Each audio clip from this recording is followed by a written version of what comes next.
नमस्कार। आज जो है अपने मॉडल पेपर में जो है एमसीक्यू सीरीज चल रही थी, जिसके अंदर अपने जो है मॉडल पेपर के जितने भी क्वेश्चन थे उनको अपन जो है कर रहे थे, 360 डिग्री एनालिसिस कर रहे थे। और अब तक जो है अपने मॉडल पेपर 6 तक कर चुके हैं। इस क्लास में जो है मॉडल पेपर 6 और 7 के एमसीक्यू अपन करने वाले हैं। जो अपने मॉडल पेपर जो है 6 और 7, उसके जो अकाउंटेंसी के क्वेश्चन है उनको अपन जो है 360 डिग्री एनालिसिस के साथ करने वाले हैं। ये क्लासेज आज जो है मैं रिकॉर्डेड अपलोड इसलिए कर रहा हूँ ताकि आपका परीक्षा का समय नजदीक है। अभी बाकी पिछली सारी क्लासें अपन ने लाइव ली थी, ताकि आपका जो टाइम है वो बचे। जल्दी जल्दी आप इनको जो है सॉल्यूशन देख लें, ताकि आपके मन में जो डाउट है वो दूर हो जाए। निम्न में से कौन सा केस इनफ्लो नहीं है, यानी कि रोकड़ अंतरवा नहीं है। तो देखो, स्थायी संपत्ति को बेचोगे, अगर संपत्ति जाएगी तो भाई क्या आएगा? केस आएगा, तो इनफ्लो हो गया। संपत्ति को खरीदोगे तो भाई फोकट में कोई नहीं देगा, रुपए लेगा, तो केस आउटफ्लो होगा। भाई सीधी सी बात है। ऋण पत्रों को निर्गमन करोगे, जब डिबेंचर इश्यू करोगे, पर्ची दोगे, बदले में रुपए लोगे।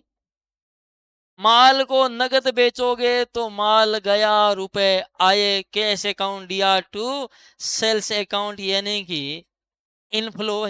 तो पूछा है कि इनफ्लो नहीं है, तो भाई ऑप्शन बी जो है स्थायी संपत्ति का करे, ये क्या है आपके जो है आउट, ये क्या है? इनफ्लो नहीं है। क्या भाई? स्थायी संपत्ति का जो करे है परचेज है। परचेज करने से क्या होगा भाई? इनफ्लो नहीं है। तो आपको पता है परचेज करोगे तो रुपए जाएंगे, तो ये तो क्या है? आउटफ्लो है। और जब माल स्थायी संपत्ति को बेचोगे तो इनफ्लो आएगा। ऑप्शन बी हो गया बस। नेक्स्ट क्वेश्चन है, यदि गुडविल को 6,000 रुपये अपलेखन, राइट ऑफ, अपलेखन का मतलब होता है राइट ऑफ करने के बाद नेट प्रॉफिट 35,000 है, फर्नीचर के विक्रय पर हानि 1,000 है, संचालन यानी ऑपरेटिंग क्रियाओं से रोकड़ परवाह होगा अपना देसी मेथड, 35,000 रुपये आपको नेट प्रॉफिट दे रखा है, और फर्नीचर के विक्रय पर हानि 1,000 है, जोड़ दो, और गुडविल के राइट ऑफ के भी 6,000 है, जोड़ दो। आपको पता है क्या होता है नेट प्रॉफिट में? जोड़ दो, क्या जोड़ दो भाई? जो नॉन ऑपरेटिंग जो है, क्या है भाई? एक्सपेंसेज है। और घटा क्या दो? नॉन ऑपरेटिंग जो इनकम है। यही होता है। तो भाई आपके जो है क्या आ गया? 35 एक 36 और 6 42,000। ऑप्शन बी राइट हो गया। आगे चले भाई, सीधा सा सवाल था। लो, एक परियोजना से कैश इनफ्लो का प्रेजेंट वैल्यू 30,000 है, प्रारंभिक विनियोग यानी इनिशियल इन्वेस्टमेंट जो है वो 18,000 है। लाभदायकता सूचकांक ज्ञात करना है, तो आपको पता है पी आई ज्ञात करना है। और पी आई ये क्या है? पूंजी बचतन की जो है आधुनिक तकनीक है। और पी आई का फॉर्मूला आपको पता होगा क्या होता है भाई? तो प्रेजेंट वैल्यू ऑफ इंडेक्स का फॉर्मूला होता है present value of cash inflow बटा present value of cash outflow, या जिसे अपन कह सकते हैं इनिशियल इन्वेस्टमेंट, यानी कि प्रारंभिक विनियोग भाई। तो देख लो, present value of cash inflow कितनी दे रखी है? 30,000 दे रखी है इस बंदे ने। और आउटफ्लो कितना दे रखा है? 18,000 दे रखा है। 3 जीरो से 3 जीरो गई, 30 में 18 का भाग देंगे, एक बार जाएगा, बच जाएंगे 12। और पॉइंट लगा दो, 120 हो जाएंगे। 120 में 18 का कितनी बार जाता है भाई? पहले छोटा कर लेते हैं, क्यों इतना दे, 15 कर लेते हैं, 9 कर लेते हैं ना। 2 का 15, 9, 3 का चला जाएगा 5, 3 छोटा कर लेते हैं, 5 में 3 का दे देते हैं, एक बार जाएगा, बच गए 2, 20, फिर 6 बार, 6 3 18, तो ये 1.66 हो जाएगा या 1.67। जो भी आंसर क्या दे रहेगा, ऑप्शन ए आपका राइट हो जाएगा। आगे चले। नेक्स्ट क्वेश्चन, नरेश को चुकाए 5,000, महेश के खाते में डेबिट कर दिए, ये अशुद्धि है। तो भाई आपने चुकाए क्या, किसको, नरेश को। तो प्रविष्टि क्या करनी थी, Naresh account DR to cash account, ये करनी थी। आपने क्या कर दी, महेश को कर दिए, Mahesh account DR to cash कर दिया आपने, ये प्रविष्टि कर दी, कोई बात नहीं है, ये अशुद्धि है। तो देखो, तुमने नरेश को चुकाए, महेश को कर दिए, यानी कि तुमने लिखा तो है, भूले तो नहीं हो। क्या भूल गया क्या, हिसाब की, सत्यपूर्वक है, सैद्धांतिक है। ये आपके सामने 4 ऑप्शन है, भूल की, हिसाब की, सत्यपूर्वक या सैद्धांतिक। सैद्धांतिक अशुद्धियां कब होती है, तो भाई जब आप क्या करो, सिद्धांतों की क्या कर दो, अवहेलना कर दो, आयगत को पूंजीगत मान लो भाई, तब। यानी कि एरर ऑफ प्रिंसिपल कब होती है, जब आप क्या करो, नियमों को क्या कर दो, सही ढंग से नियमों का पालन ना करो, तब होती है। नियमों का अगर पालन नहीं करोगे तो हो जाएगी। सत्यपूर्वक अशुद्धियां, ये असुरी शक्तियां होती है, मैंने कहा था, आपस में लड़ लड़ा के खत्म हो जाती है, काट पीट के खत्म कर देती है, एक दूसरे के ऊपर भाव को खत्म कर देती है, वो सत्यपूर्वक अशुद्धियां होती है। हिसाब की अशुद्धियां, हिसाब की अशुद्धियां वो अशुद्धियां होती है जो क्या करती है, आपने गलत लिख कर दिया हो, गलत खतौनी कर दी हो, पोस्टिंग आपने क्या कर दी हो भाई, गलत कर दी हो, या फिर पोस्टिंग सही की हो, गलत राशि से कर दी हो, ठीक है। तो ऐसी अशुद्धियां हिसाब की अशुद्धियां होती है।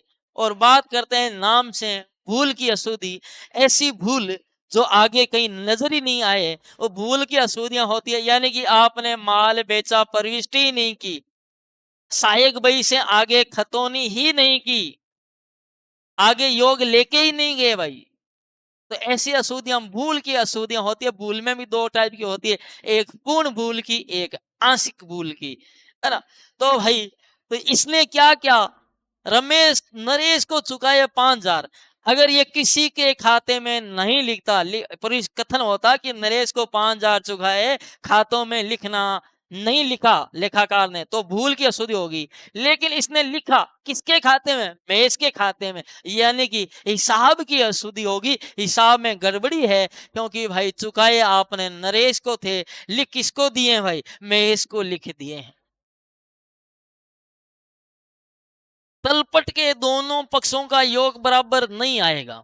तो भले बताओ कि तलपट के दोनों पक्षों का योग को बराबर नहीं आने का मतलब है आपको अशुद्धि फाइंड करनी है। तलपट के दोनों पक्षों का योग कब मिल जाता है, सैद्धांतिक अशुद्धियों में मिल जाता है, सत्यपूर्वक में मिल जाता है, भूल में मिल जाता है, और आपके हिसाब में मिल जाता है। लेकिन बाकी कोई भी अशुद्धि होगी वो तलपट को प्रभावित करेगी। तो देखो, उमा से प्राप्त राशि 800 उषा के खाते में जमा कर दी।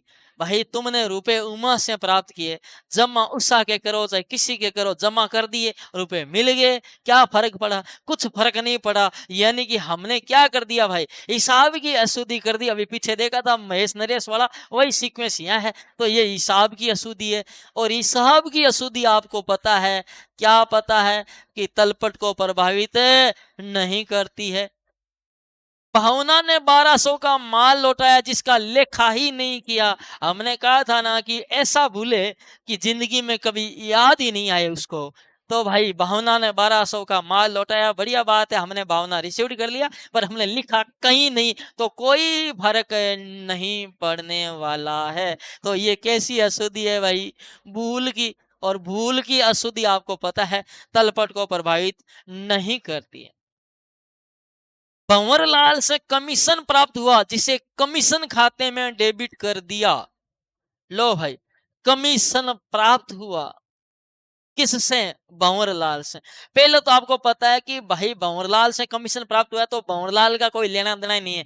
अपने परिस्थिति क्या हो जाएगी भाई, कमीशन अकाउंट डीआर, यही करोगे क्या, कमीशन अकाउंट डीआर ना भाई, क्यों, क्योंकि हमको कमीशन प्राप्त हुआ है, यानी कि कैश अकाउंट डीआर, रुपए टू क्या कर दोगे, कमीशन अकाउंट, यानी कि हमें कमीशन मिला है। समझ गए? नगद मिला है, क्या मिला है? कमीशन मिला है, नरेशन में लिख देंगे। और नरेशन किसके तहत लिखते हैं? पूर्ण प्रकटीकरण की परंपरा के तहत अपन प्रविष्टि के नीचे क्या लिखते हैं भाई? नरेशन लिखते हैं। और नरेशन में क्या लिख देंगे? Received commission from Bhanwarlal. समझ गए? तो भाई आपको ये करना था, पर आपने क्या कर दिया? आपने ऐसा कर दिया जिसकी सजा तुमको कौन देगा? मालिक देगा कि मराओगे यार, तुम करते क्या हो? ऐसा कर दिया।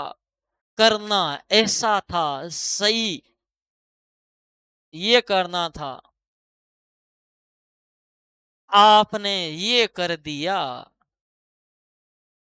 ये क्या कर दिया? मालिक आते ही कहेगा ये क्या कर दिया तूने ऐसा? क्योंकि मेरे को कमीशन मिला है, तू कह रहा है कमीशन चुकाया है, यानी कि 250 की गड़बड़ी को 500 कर दिया। समझ गए? यानी कि 500 का फर्क हो गया भाई। अब कैसे? कि एक तो तुमको कमीशन मिला 250 रुपए, तुमने कहा कि हमने कमीशन दिया। भाई कमीशन अकाउंट को डेबिट करने का मतलब क्या है? सभी खर्चे हानियों को डीआर करो। तो कमीशन हमने यहाँ चुकाया है, जबकि एक्चुअली हमें कमीशन मिला है। तो भाई तलपट प्रभावित होगा, और पूरी तरीके से प्रभावित हो रहा है तलपट, आपको पता है। तो भाई ये आपको सही करना था, आपने ये गलत कर दिया। अगर सुधार करना है तो आप क्या करोगे भाई? केस टू कमीशन इसका रिवर्स करो, जो ये करना था इसका उल्टा करो, और क्या कर दो? क्रॉस काट दो। समझ गए? चलो भाई, तो यहीं से यही है गड़बड़ी की जड़, इससे तलपट प्रभावित होगा। फर्नीचर खरीदा 3700, परचेज अकाउंट को डेबिट कर दिया। चलो भाई, तुमने संपत्ति को आयगत मान दिया, यानी कि ये क्या है? सैद्धांतिक अशुद्धि है, तुमने सिद्धांतों की अवहेलना की है। तुमको संपत्ति खाते को, फर्नीचर को डेबिट करना था, पर तुमने संपत्ति को क्या बना दिया? यहाँ माल बना दिया। तो भाई ऐसी गलती दोबारा, लेकिन इससे तलपट प्रभावित नहीं होगा। तो ऑप्शन सी है जो तलपट को क्या कर रहा है भाई? प्रभावित आपके कर रहा है। और प्रभाव कितने का पड़ गया भाई? 500 रुपए का इफेक्ट पड़ेगा, क्योंकि तुमने उल्टा कर दिया। मूल्य ह्रास किससे संबंधित होता है? डेप्रिसिएशन। तो चालू संपत्तियों से ना भाई, समस्त स्थायी संपत्तियों से और विनियोग से। समस्त मूर्त, देखो दोनों में बढ़िया ऑप्शन कौन सा है? समस्त मूर्त स्थायी संपत्तियों से जिन्हें देखा जा सकता है, और जिन्हें देखा नहीं जा सकता है, जैसे गुडविल है, पेटेंट है, उनके लिए अपन क्या वर्ड यूज करते हैं भाई? एमोर्टाइजेशन, यानी कि प्रतिसर्जन।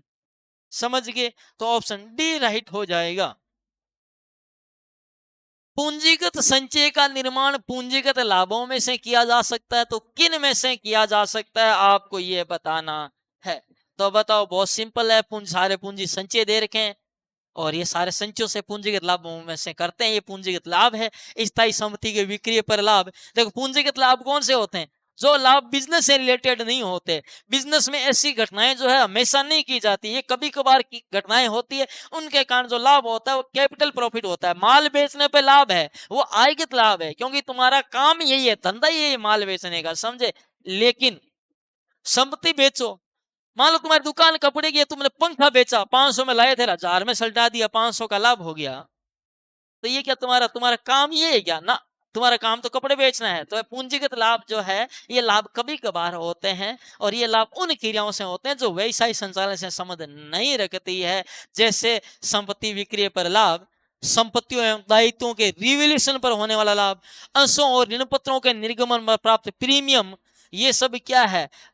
आपके जो है पूंजीगत लाभ है। इनसे अपन पूंजीगत संचय का निर्माण करते हैं। तो आपका ऑप्शन क्या हो गया? डी राइट हो गया।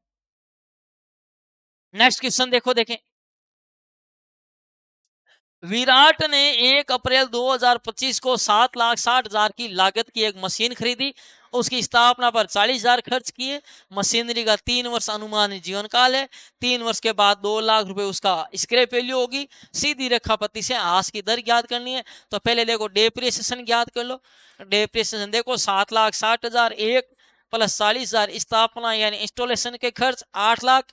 जीवन काल कितना साल है भाई तुम्हारा? ये तो आपकी लागत होगी, इसमें से स्क्रैप वैल्यू कितनी है, 2 लाख घटा दो भाई। और जीवन काल कितने साल का, मशीनरी का 3 वर्ष का है, तो 8 में से 2 जाएंगे, 6 लाख में 3 का भाग देंगे, तो यानी कि 2 लाख रुपए मूल्यह्रास आ गया प्रति वर्ष। और अब आपको डेप्रिसिएशन रेट ज्ञात करनी है भाई। क्या ज्ञात करनी है, मूल्यह्रास की दर ज्ञात करनी है। तो भाई आपका मूल्यह्रास कितना है भाई, हर साल कितना है, हर साल मूल्यह्रास कितना लगता है, 2 लाख रुपए आपका जो है मूल्यह्रास लगता है हर साल। और 2 लाख रुपए मूल्यह्रास लगता है, तो आपका डेप्रिसिएशन रेट का जो फॉर्मूला है वो यूज कर लो। डेप्रिसिएशन कितना है भाई, तो आप देखोगे 2 लाख बट्टा लागत कितनी है, 8 लाख, इंटू कर दो 100, तो 5 जीरो गई 4 बार, और 4 में 100 में भाग देंगे, ये 25% आ जाएगा। ऑप्शन बी राइट हो जाएगा। यानी डेप्रिसिएशन की दर कितनी आ जाएगी भाई, 25% आपके जो है आ जाएगी। समझ गए। पहले भाई मूल्यह्रास याद करो, फिर मूल्यह्रास की दर निकाल लो। चलिए भाई नेक्स्ट क्वेश्चन की ओर बढ़ते हैं अपने। पूंजीगत बजटन निर्णय कौन सा नहीं है, बहुत सिंपल क्वेश्चन है, करो देखें।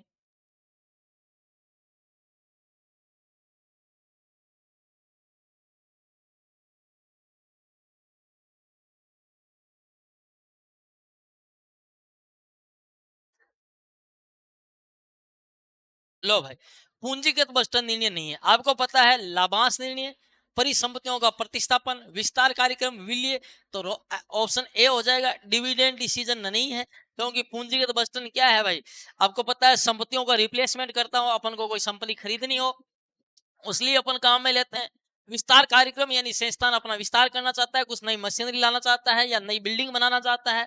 विलय यानी मर्ज, जब कोई संस्थान क्या है, दो संस्थान आपस में मिल जाते हैं, मिलना चाहते हैं, तब वो देखते हैं कि भाई उनके लिए मिलना आपस में लाभदायक है कि नहीं है, तो ये क्या विलय। तो लाभांश नहीं है, डिविडेंड देने से कोई मतलब नहीं है कि भाई आपको जो है अंशधारियों को लाभांश देना है, इससे पूंजीगत बजटन से कोई लेना देना नहीं है।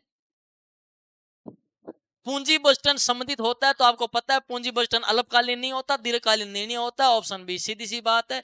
पूंजी बजटन क्या है, दीर्घकालीन निर्णय है। ये क्या है, आपके जो रुपए लगा रहे हो संपत्ति खरीदने में, उन रुपयों से आपको फायदा होगा कि नहीं होगा, उन रुपयों के से आप कितने समय में कवर कर लोगे, ऐसा डिसीजन सही है कि गलत है। क्योंकि रुपए लगा रहे हो, जोखिम है, तो सोच समझ के लगाओ, वही क्या है, पूंजी बजटन है। असधारियों की संपदा के मूल्य को अधिकतम करना निम्न में से किस तकनीक द्वारा ध्यान केंद्रित किया जाता है, लेखांकन प्रत्याय दर यानी ARR, IRR, PI, या आपके पेबैक पीरियड, बताना है भाई आपको। क्वेश्चन कह रहा है कि अंशधारियों की संपदा जो है आपके, उसको मूल्य को अधिकतम करने के लिए कि किस तकनीक में, तो बताओ। आपको पता है कि ARR जो है ये क्या करती है, accounting rate of return, IRR internal rate of return. लाभदायकता सूचकांक, अब नाम से ही पता चल रहा है कि समता के मूल्य को अधिकतम करना किससे रिलेटेड है, तो भाई ऑप्शन सी राइट हो जाएगा। यानी लाभदायकता सूचकांक, ये क्या हो, इसका फॉर्मूला क्या होता है, अभी मैंने आपको पीछे ही बताया था, प्रेजेंट वैल्यू ऑफ इनफ्लो बटा प्रेजेंट वैल्यू ऑफ है कैसे आउटफ्लो। आपके क्या आ जाएगा, लाभदायकता प्रॉफिटेबिलिटी इंडेक्स आ जाएगा, लाभदायकता सूचकांक, यानी कि आपका अगर सूचकांक आता है, क्या आता है भाई, सूचकांक अगर आपके कितना आएगा, 1 आता है, समझ गए। तो यहाँ सूचकांक क्या आता है, 0 और 1 के बीच में आता है भाई। जैसे कि आपका प्रेजेंट वैल्यू 20,000 है और प्रेजेंट आउटफ्लो भी 20,000 है, यानी 1 आ गया, इसका मतलब आपको क्या कर लेना चाहिए, मशीन को ले लेना चाहिए भाई, सूचकांक बढ़िया है, धनात्मक आए। लेकिन अगर ये माइनस में आ जाए कि आप प्रेजेंट वैल्यू मान लो ऐसी हो 15,000 हो और आउटफ्लो 20,000 कर रहे हो, इसका मतलब क्या है भाई, मामला गड़बड़ है। यानी कि ये कितना आएगा, 30 अपने पॉइंट आएगा, ये अपने पॉइंट में कितना आ जाएगा भाई, 728, बच गए 2,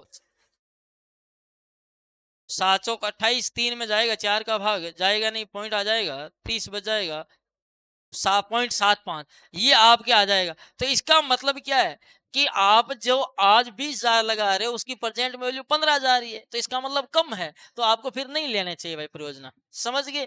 तो ये लाभदायकता सूचकांक ही है अधिकतम करने क्षमता के मूल्य को इस तकनीक पर ध्यान केंद्रित करता है। चलिए भाई आगे, नेक्स्ट क्वेश्चन है, एक्स लिमिटेड की पूंजी 15 लाख रुपए है, इसका पूंजी आवर्त अनुपात 4 है, यानी पूंजी आवर्त अनुपात यानी कि कैपिटल टर्नओवर रेशियो ये 4 है। परिचालन से आय पर लाभ 10% है। विनियोग पर प्रत्याय की दर ज्ञात करनी है, यानी रिटर्न ऑन इन्वेस्टमेंट पर ये आपको दर ज्ञात करनी। तो सबसे पहले देखो एक्स लिमिटेड की पूंजी कितनी है, 15 लाख है, और कैपिटल टर्नओवर रेशियो क्या है, 4 है। तो अपन को कैपिटल टर्नओवर रेशियो का फॉर्मूला पता होना चाहिए।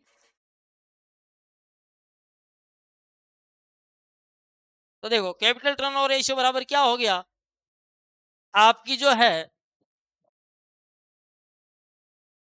कैपिटल टर्नओवर रेशियो के अगर फॉर्मूले की बात करें तो आपका जो है कैपिटल एम्प्लॉयड कितनी है उसकी बात आ जाएगी, और यहां ऊपर आपके क्या आ जाएगा भाई, जो है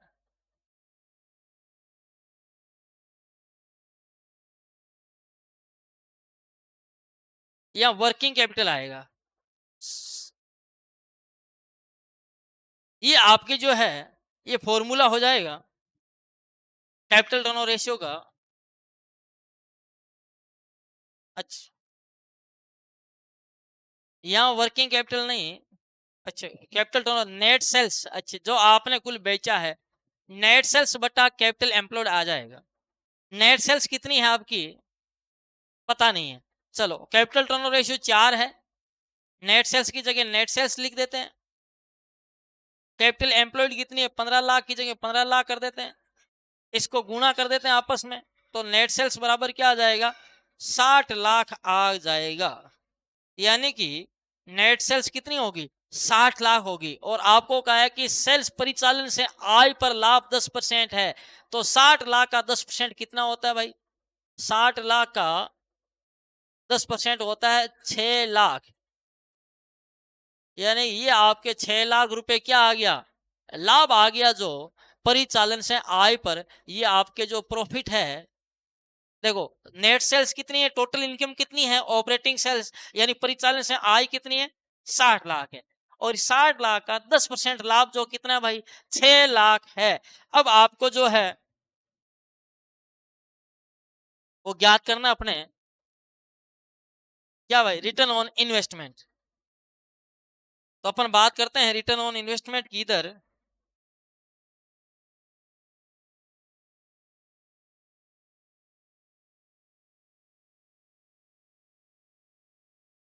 रिटर्न ऑन इन्वेस्टमेंट की बात करते हैं,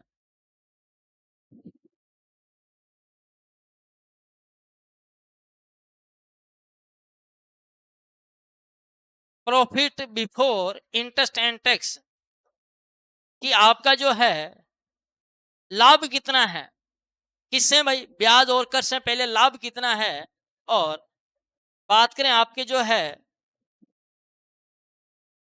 कैपिटल एम्प्लॉयड की, तो भाई profit before interest and tax कितना है, 6 लाख बटा कैपिटल एम्प्लॉयड कितना है, 15 लाख, इंटू कर लो 100, तो ये 5 जीरो है, 3 2 5 जीरो गई, इधर देते हैं 5 3 15, 20 पंजे 100, 3 दूनी 6, 20 दूनी 40% जो है आपकी return on investment, option A इसका जो है राइट हो जाएगा। तो इसका आंसर क्या हो जाएगा? ऑप्शन ए जो है 40% आपके जो है आ जाएगा। नेक्स्ट क्वेश्चन है, प्रारंभिक पुष्टि की जाती है, तो आपको पता है प्रारंभिक पुष्टि किसमें की जाती है? प्रमुख जनरल में या नॉर्मल सामान्य जनरल में की जाती है? ऑप्शन ए बिल्कुल करेक्ट है आपकी। वैसे तो प्रारंभिक पुष्टि किन की जाती है भाई? ये बैलेंस शीट से की जाती है। ओपनिंग एंट्री किनसे की जाती है? प्रारंभिक पुष्टि किनसे की जाती है? चिट्ठे से की जाती है। चिट्ठे से किन खातों की जाती है भाई? आपको पता है, मैंने पहले ही बताया था, व्यक्तिगत और वास्तविक खातों की। क्यों भाई? क्योंकि नाम मात्र के खाते तो क्या हो जाते हैं भाई? बंद कर दिए जाते हैं, और व्यक्तिगत और वास्तविक खाते के जो बैलेंस है वही बैलेंस शीट में आते हैं अंतिम प्रविष्टियों के माध्यम से, है ना। और उनकी इनकी प्रारंभिक प्रविष्टियां सिर्फ और सिर्फ किनकी की जाती है? व्यक्तिगत और वास्तविक खातों की बैलेंस शीट से स्टार्टिंग में वापस बैलेंस लाने के लिए की जाती है, उन्हें प्रारंभिक प्रविष्टियां कहते हैं। और वो कहाँ की जाती है? जनरल प्रॉपर में, या फिर अगर नॉर्मल जनरल की बात करें तो शुरू में की जाने वाली प्रविष्टियों को अपन कह सकते हैं, तो वो सामान्य जनरल। तो ऑप्शन ए इसका राइट हो गया।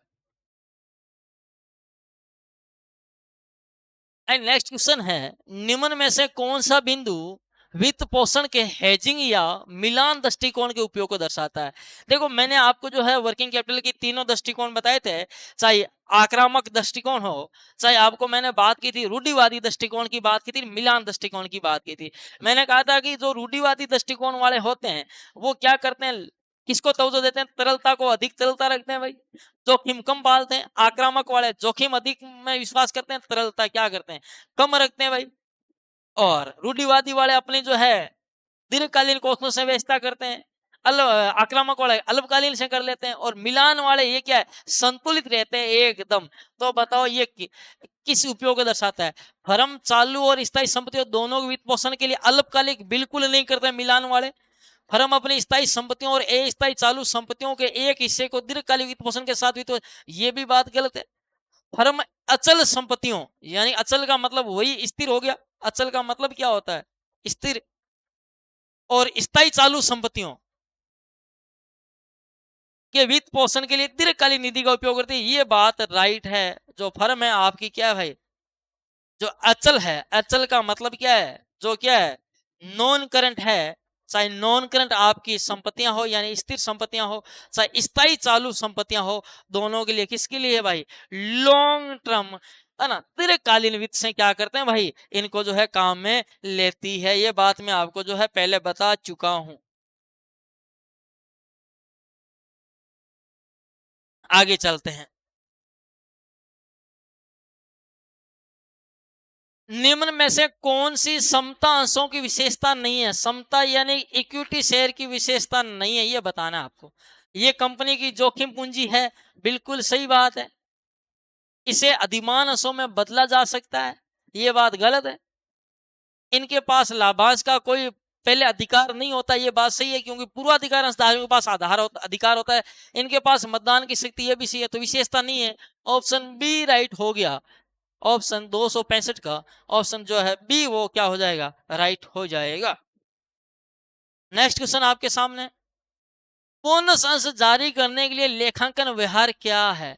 तो भाई बोनस अंश जारी करने के लिए आपका जो है लेखांकन व्यवहार क्या है? ऑप्शन ए है, यानी कि अंश प्रीमियम से क्या करना भाई? अंश पूंजी में स्थानांतरण। ऑप्शन ए क्या हो जाएगा आपके? राइट हो जाएगा।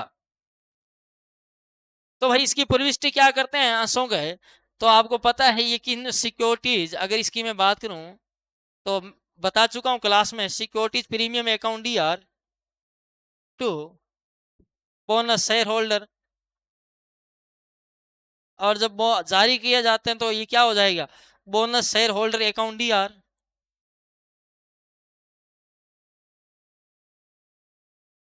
To equity share capital. अगर इक्विटी किए जा रहे हैं तो भाई शेयर कैपिटल अकाउंट। अब यहाँ क्या हो जाएगा? ये सी आर या डी आर कॉमन काट दो तो प्रविष्टि बच क्या जाती है? Securities premium to equity share capital, यानी कि बोनस जारी करने की लेखांकन व्यवहार क्या है? अंश प्रीमियम को कहाँ ट्रांसफर किया जा रहा है? अंश पूंजी में ट्रांसफर किया जाता है। ये देखो, शानदार क्वेश्चन, बहुत शानदार क्वेश्चन है। पीबीडी के लिए प्रावधान करना, तो आपको पता है किस में आएगा? पीबीडी, प्रोविजन फॉर बेडर्स, तो आपको पता है कि ये बात कहती है, रूढ़िवादिता का सिद्धांत क्या कहता है कि भाई लाभों के लिए, कोई भावी लाभों के लिए आयोजन मत करो, पर हानियों के लिए आयोजन कर लेना चाहिए। ऑप्शन ए इसका मिल गया। संपत्तियों को, चालू संपत्तियों और स्थायी संपत्तियों को क्लासिफिकेशन किसके हिसाब से करते हैं? तो ये चालू व्यापार अवधारणा, यानी कि गोइंग कंसर्न, वो कहता है कि बिजनेस चलता रहेगा। अगर बिजनेस चलने की आशा नहीं है तो फिर संपत्तियां किराए पे ही लेते, क्यों खरीदते भाई? इसलिए ये इसमें वर्गीकरण करता है। एक छोटे कैलकुलेटर का लेखांकन संपत्ति के रूप में नहीं बल्कि खर्च के रूप में करना, ये बात क्या कहती है? महत्वपूर्णता का सिद्धांत कहता है कि भाई किसी के लिए जो है कील है, वो क्या है? खर्चा है। किसी के लिए कील क्या है? संपत्ति है। तो भाई आपको पता है, महारानी के लिए जो हार है उस पर किया गया खर्च है, पर अपने लिए जो हार है वो क्या है? संपत्ति है भाई। समझ गए? तो भाई वो डिपेंड करता है कि बिजनेस कैसा है। वित्तीय विवरणों में फुटनोट जोड़ना, ये आपको पता है पूर्ण प्रकटीकरण। तो बताओ क्या राइट हो जाएगा? 1 4 2 3, 1 4 2 3, 1 4 2 3, ऑप्शन डी राइट हो जाएगा। 1 4 2 3। आगे देख, नेक्स्ट क्वेश्चन है, वही मिलाना है, उसी टाइप से है। देखो, ने चुकाया गया लाभांश कंप्यूटर सॉफ्टवेयर अपन को पता है कि अमूर्त है, अपनी संपत्तियां हैं, तो ऑप्शन इसका इससे मिला दो, कोई दिक्कत नहीं है। गारंटी दायित्व है, यानी कि ये आपके आकस्मिक दायित्व हैं। आपने कोई गारंटी दे रखी है, जरूरी नहीं है कि आपको उसको वहन करनी ही पड़े, इससे इसको मिला दो। चालू कार्य, ये आपका जो चालू कार्य है वो क्या है? स्टॉक है, रहती है, इससे मिला दो। न चुकाया गया लाभांश, इसको भाई अन्य चालू लिखा हुआ है, लेकिन ये अदर किस में आएगा? करंट लाइबिलिटीज में आएगा। तो देखो मिला दो, 4 3 1 2, 4 3 1 2, 4 3 1 2, ऑप्शन बी राइट हो जाएगा। 4 3 1 2। नेक्स्ट क्वेश्चन, उपकरणों के नगद क्रय के द्वारा क्या होती है? जब तुम नगद परचेज करोगे तो क्या होगा भाई? सीधी सी बात है कि भाई करंट एसेट्स, है ना? क्या होगा मेरे को बताओ। उपकरणों को अगर नगद क्रय करोगे तो होगा क्या इससे? कि कैश जाएगा, उपकरण आएंगे। दोनों ही क्या है? करंट एसेट्स है। ये भी क्या है? करंट एसेट्स है। यानी इक्विपमेंट्स भी करंट एसेट्स है, केस भी करंट एसेट्स है। तो भाई करंट से करंट केवल क्या हो रहा है? संरचना में क्या हो रहा है? परिवर्तन हो रहा है, बाकी कुछ नहीं हो रहा है। तो बताओ कुल संपत्तियों में वृद्धि होती है या नहीं होती? बैलेंस शीट का योग उतना ही रहना है, कोई फर्क नहीं पड़ रहा। कुल संपत्तियों में कोई परिवर्तन नहीं होता, ये बात बिल्कुल सही है। चालू संपत्तियों में वृद्धि होती है, नहीं होती भाई। चालू संपत्तियां उतनी की उतनी है, कुल संपत्तियों में कमी होती है, बात भी करते हैं। तो ऑप्शन बी राइट हो जाएगा 269 का।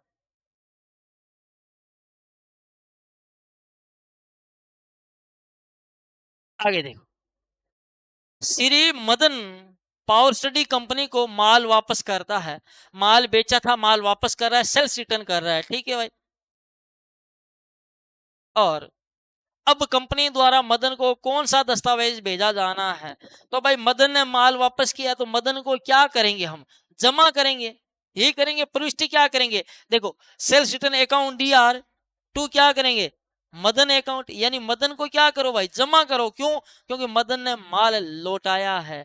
तो जब भाई मदन ने माल लौटाया, हमने मदन को क्या किया? जमा किया। इसलिए मदन को क्या भेजेंगे? क्रेडिट नोट भेजेंगे। भाई मदन को क्रेडिट किया, तो क्रेडिट करने पर जो अपन नोट्स भेजते हैं वो कौन सा नोट है? Credit note. Option B right हो जाएगा, सीधी सी बात है।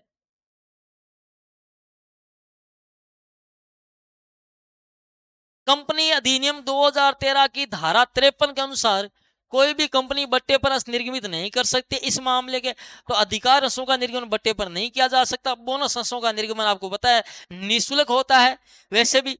और स्वेट क्षमता अंशों का निर्गमन जो है बट्टे पर किया जा सकता है। अंशों का पुनर्निर्गमन भी बट्टे पर नहीं किया जा सकता। यानी कि ऑप्शन सी इसका जो है आपका राइट हो जाएगा कि स्वेट क्षमता अंशों का निर्गमन आप क्या कर सकते हो? बट्टे पे कर सकते हो।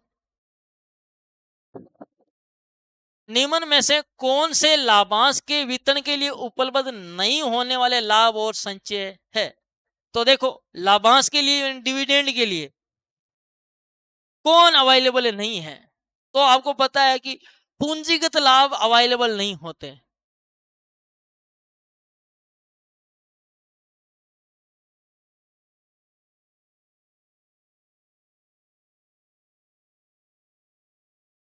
पूंजीगत प्रकृति के लाभों से लाभांश वितरण नहीं किया जा सकता। देखो, कौन कौन से? पूंजी शोधन संचय, कैपिटल रिडम्पशन रज्र, ये तो क्या है? पूंजीगत लाभ है क्या भाई? तो आप देखो, CRR है, पूंजी शोधन संचय है, ये लाभांश के लिए अवेलेबल नहीं है। अंश निर्गमन पर प्रीमियम, अंशों के निर्गमन पर आप प्रीमियम दे रहे हो, ये भी पूंजीगत लाभ है, इसे भी नहीं कर सकते। संपत्तियों और दायित्वों के पुनर्मूल्यांकन पर लाभ हो रहा है, ये भी पूंजीगत लाभ हो रहा है। तो यानी कि ऑप्शन डी राइट हो जाएगा, ए, बी और सी। यानी इन तीनों से ही आप क्या नहीं कर सकते भाई, जो है लाभांश का वितरण नहीं कर सकते। यानी जो भी पूंजीगत प्रकृति के लाभ होते हैं उनसे अपन क्या नहीं कर सकते, लाभांश का वितरण नहीं कर सकते। चाहे आपका शेयर फॉरफिटेड की बात हो, चाहे असहरण खाता हो, है ना, इनसे भी नहीं किया जा सकता। संपत्ति के विक्रय से लाभ हो तो भी पूंजीगत लाभ है, नहीं कर सकते भाई।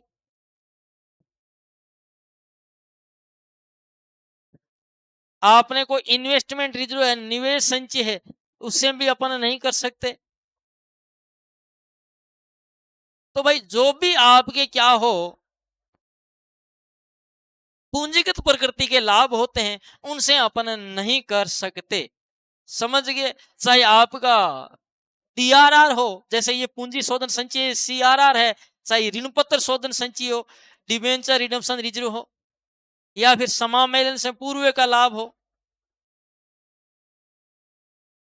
ये सब क्या है? पूंजीगत लाभ है। इनसे आप क्या नहीं कर सकते, इनको लाभांश वितरण में काम में नहीं ले सकते। कंपनी अधिनियम 2013 के अनुसार एक कंपनी अपने अंशों का पुण्य क्रिय इनमें से किससे कर सकती है? Buyback of share. तो आपको पता है अस प्रीमियम, ये तो आपको पहले ही पता है, धारा 52(2) में लिखा हुआ है। मुक्त संचयों से, फ्री रिजर्व से कर सकती है, अंशों के निर्गमन से। यानी ऑप्शन डी हो गया राइट। बिल्कुल ऑप्शन डी राइट है, सबसे ही कर सकती है। नेक्स्ट क्वेश्चन है, इन्वेंट्री प्रबंधन के लिए कौन सा सत्य है? ABC विश्लेषण यानी ऑलवेज बेटर कंट्रोल कम से कम मूल्य वाली वस्तुओं को ए श्रेणी में वर्गीकृत करता है, ये बात तो बिल्कुल गलत है। क्यों भाई? क्योंकि ए में क्या करता है आपको पता है, ये ए श्रेणी है, ये बी श्रेणी है, ये सी है। ए में कौन सी वर्ग की मूल्य वाली की जाती है? उच्च मूल्य और मात्रा कम, जैसे सोना। समझ गए? बी की बात करें तो मध्यम मूल्य, मध्यम मात्रा, जैसे चीनी। सी की बात करें जो है निम्न मूल्य, उच्च मात्रा, क्वांटिटी ज्यादा है, जैसे नमक। तो यहां क्या कहा है, ए में कम मूल्य वाली ना भाई, ए में उच्च मूल्य वाली, तो ये बात गलती। आर्थिक आदेश मात्रा में EOQ और प्रति आदेश कुल लागत न्यूनतम होती है, ये बात सही है। जस्ट इन टाइम यानी JIT जो जापान वाली आपको मैंने बताई थी, जहां पर इन्वेंट्री को शून्य स्तर पर लाने का प्रयास किया जाता है, प्रणाली विनिर्माण की एक मांग पुश प्रणाली, ये बात तो गलत है। मांग पुश नहीं है, मांग पुल प्रणाली है। क्यों? पुश का मतलब होता है धक्का देना, ये उत्पाद बना करके नहीं रखती है, ये मांग पुल प्रणाली है। जैसे ही मांग आएगी तब उत्पाद का निर्माण किया जाएगा, यानी कि ग्राहक से ऑर्डर प्राप्त होने के बाद उत्पादन बनाना प्रारंभ किया जाता है। यानी उत्पाद को धक्का नहीं लगाती है, ये उत्पाद को क्या करती है, खींचने का काम करती है कि ग्राहक का ऑर्डर आए फिर उत्पाद देंगे भाई। तो ये मांग पुल प्रणाली है, ना कि मांग पुश। तो कौन सा कथन सत्य? ऑप्शन बी इसका जो है राइट हो जाएगा। आगे बात करते हैं। नेक्स्ट क्वेश्चन है, लागत निर्धारण की एक प्रणाली जिसके अंतर्गत कई उपक्रम समान लागत निर्धारण सिद्धांतों या व्यवहार का उपयोग करते हैं। तो भाई ये होती है आपकी समरूप लागत विधि, यानी कि यूनिफॉर्म कॉस्टिंग। जिस प्रकार आपको पता है स्कूलों में सब बच्चों के यूनिफॉर्म क्या होती है, समान होती है ना, वैसे यूनिफॉर्म कॉस्टिंग यानी कि क्या है कि भाई विभिन्न प्रकार के उद्योग धंधों में, ये एक संगठन की बात नहीं करती है भाई, यानी कई प्रकार के उपक्रमों में, संगठनों में जब समान प्रकार की जो है लागत निर्धारण सिद्धांतों प्रक्रिया का पालन करते हैं, तो भाई उसे अपन क्या कहते हैं, समरूप लागत विधि कहते हैं। अपन अगर लिखें जैसे कई उपक्रम में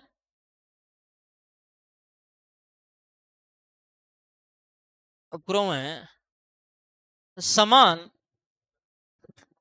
लागत निर्धारण सिद्धांतों व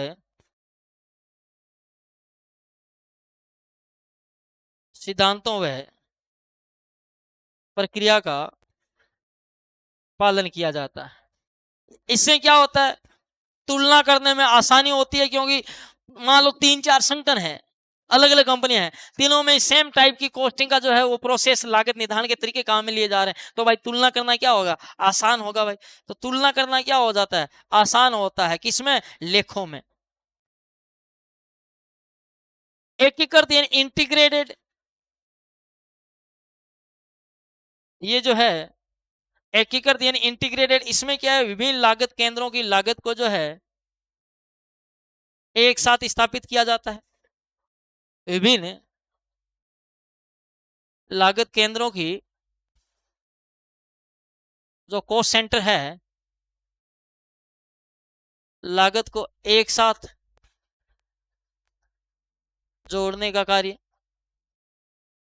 इकाई लागत यानी यूनिट, इसमें प्रति इकाई उत्पाद की प्रति इकाई लागत की ज्ञात की जाती है।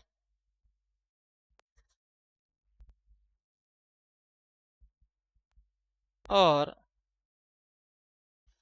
बात करें प्रमाप स्टैंडर्ड कॉस्ट, इसमें क्या है, उत्पादन से पूर्व ही लागत का निर्धारण कर वास्तविक लागत से तुलना की जाती है।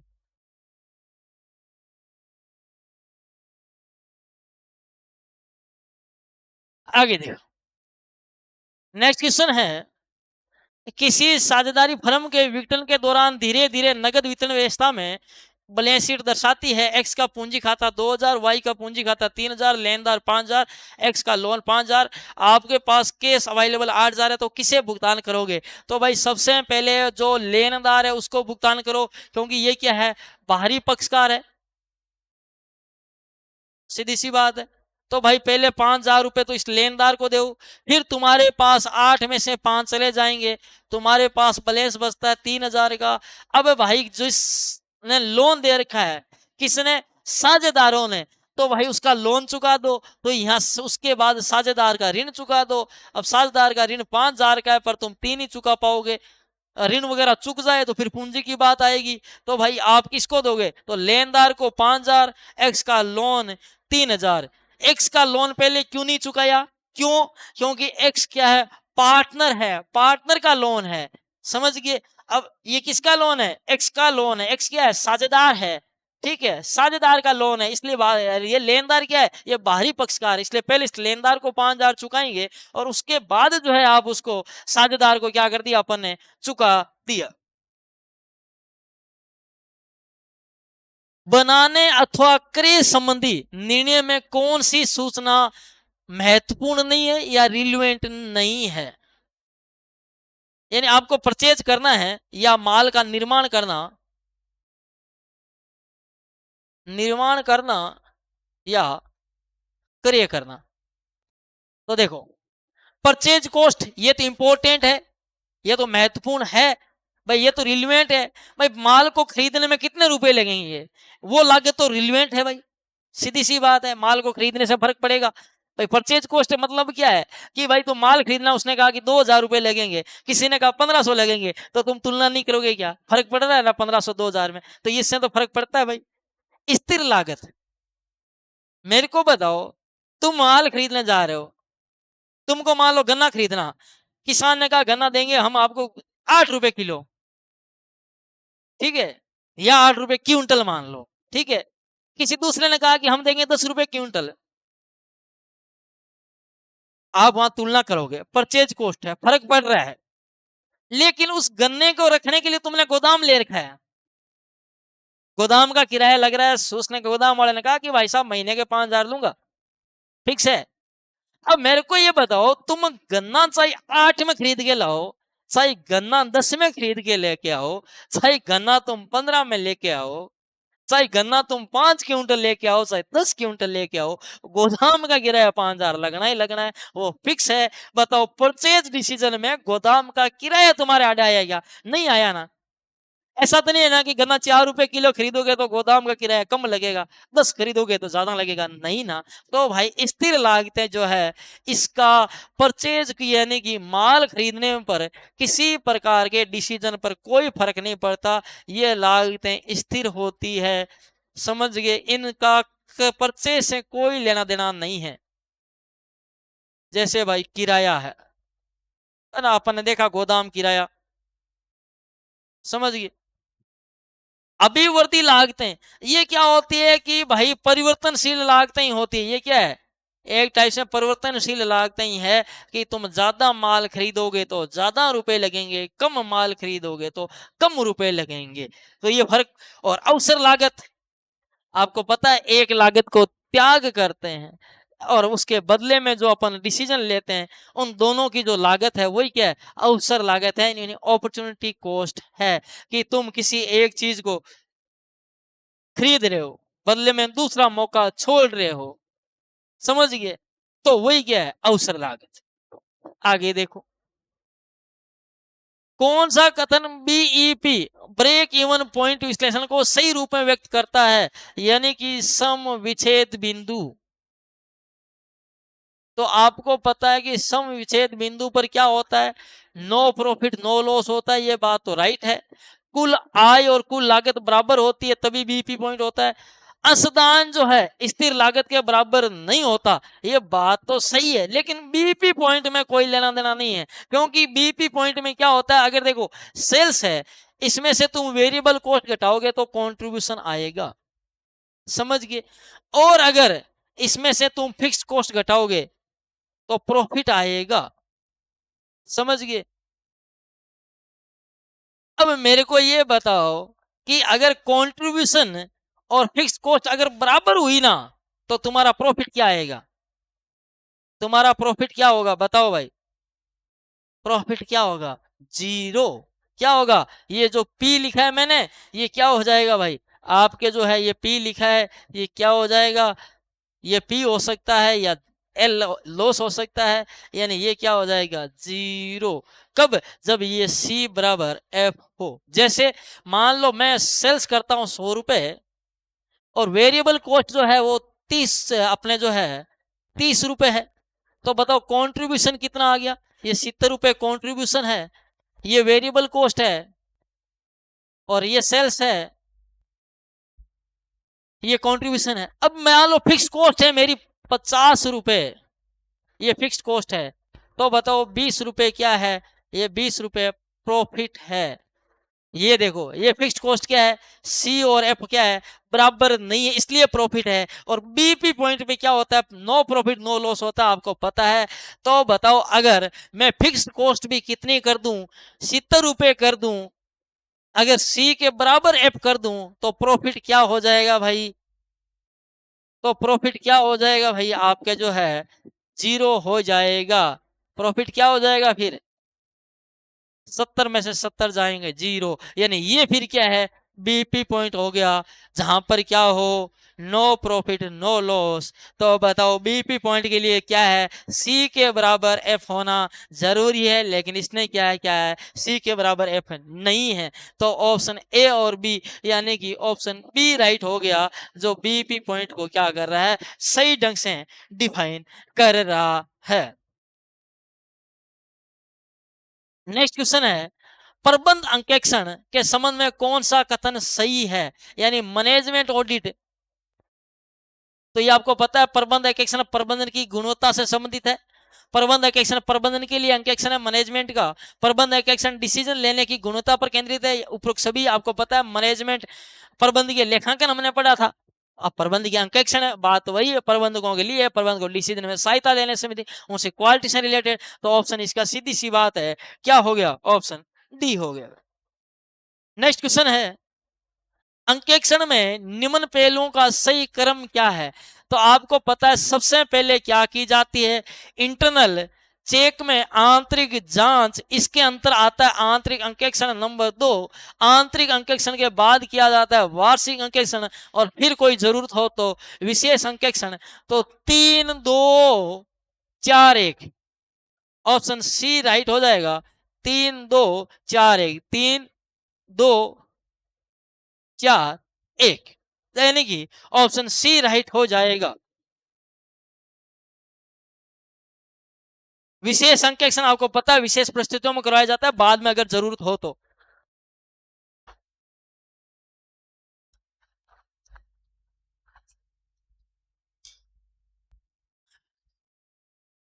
आगे देखो, देखिए नेक्स्ट क्वेश्चन है, एक व्यावसायिक संस्थान में लगे हुए संपूर्ण साधनों का सही ढंग से उपयोग हुआ है और निवेश के लिए समुचित परिणाम लाभों के रूप में प्राप्त हुए की जांच और समीक्षा हेतु किया जाने वाला कहलाता है। तो बताओ, लेखांकन सूचना प्रणाली से कोई मतलब नहीं है, यानी ये एआई की बात कर। वित्तीय अंकेक्षण ना भाई, दिक्कत आती है विद्यार्थियों की यहाँ सी और डी में। ये तो है परफॉर्मेंस, निष्पादन, और ये दक्षता इफिशियंसी, ये इफिशियंसी ऑडिट है, और ये है आपका परफॉर्मेंस ऑडिट है। तो आपको पता है ये दो तो गलत हो ही गए, कोई मतलब नहीं है। यहां डाउट हो जाता है विद्यार्थियों की, ये लाइन लिखी अब इसका करें क्या। तो देखो भाई सीधी सी बात है, दक्षता अंकेक्षण क्या होता है और निष्पादन अंकेक्षण।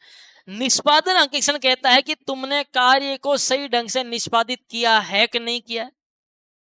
भाई सही ढंग से आपने काम को किया है कि नहीं किया है, वो होता है निष्पादन, यानी कि परफॉर्मेंस कैसी रही है आपकी। समझ गए, वो क्या होता है, निष्पादन अंकेक्षण होता है। और दक्षता अंकेक्षण क्या कहता है कि तुमने काम सही ढंग से किया है कि नहीं किया है, तुम्हारा जो तुमने काम किया उसका रिजल्ट क्या मिला है। यानी कि इसको अपन, आपको पता है हिंदी में दक्षता बोलते हैं, कुशलता अंकेक्षण बोलते हैं, ठीक है। तो ऑप्शन क्या हो जाएगा, सी राइट हो जाएगा। दक्षता अंकेक्षण कि आपने जो संसाधनों का सही ढंग से उपयोग किया है कि नहीं किया है, समझ गए।